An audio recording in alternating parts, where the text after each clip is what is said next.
Alright, I need to clear up a little bit of misinformation that's been going around the internet. Actually, 2 bits of misinformation. The first one is the Mosin Nagant decocker, which does not exist. A number of YouTubers have done videos on this, Gun Geek, a couple of other guys demonstrating this does not exist. And I just need to add one more video to the pile because I continue to hear this pile of bullshit all over the place. And it's not just trolls. People legitimately believe this. People who buy a Mosin Nagant as their first rifle hear a bunch of stuff on the forums and really have no idea what they're talking about. Who don't know what this is, I'm going to show you. This is my Mosin Nagant 9130 hex receiver from the Tool Armory, produced in 1929. You can see pretty good detail on it. But this is the decocker. Now, as you can see, firearm is empty. They put the bolt down like this, and then they pull the trigger. Now, what this is doing is releasing the firing pin early. So you'll see videos of people doing this, and it's not setting off the primer. What it is doing is denting the primer. There is a good possibility it can set it off, but in most cases it will just dent the primer. And even if it doesn't set the round off, that firing pin is resting on the primer. If this is hit, the round will go off. Now, there is such thing as a decocker. This is a Jericho. It has a European decocker on it. As you can see, it's empty. Nothing in the chamber.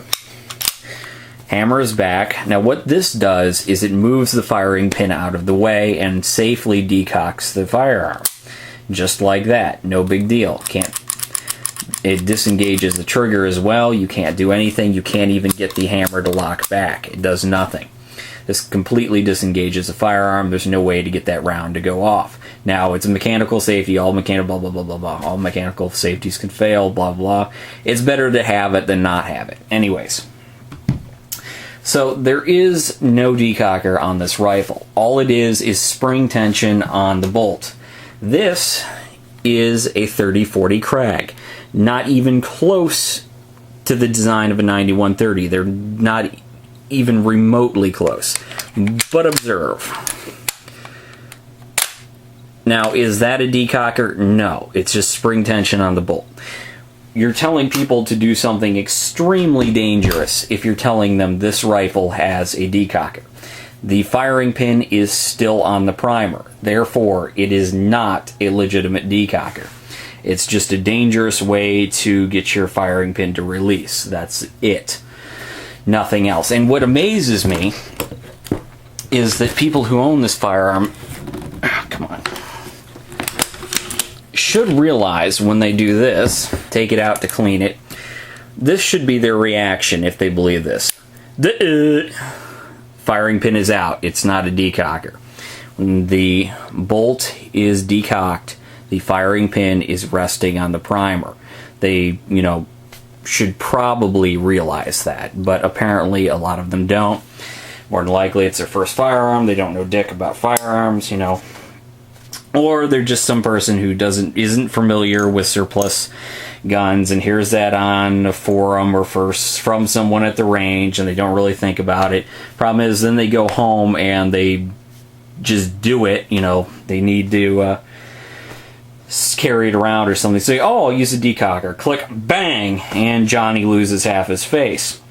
So, not a good idea. Another one I hear is that you have to stagger the rounds in the clip so that they'll feed right. That's wrong. You don't need to do that.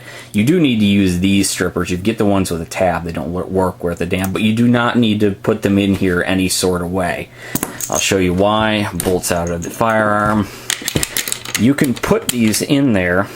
Now, generally people think that you have to put them in like this so they'll feed one after another, and they think the rims are going to catch like that. They don't. If your firearm is working correctly, I can go ahead and place this behind the other round. Now, let's see if I can get it to do it. Hell, it's even hard to load like that. There we go. Alright, that is placed behind the other round, contrary to what people think.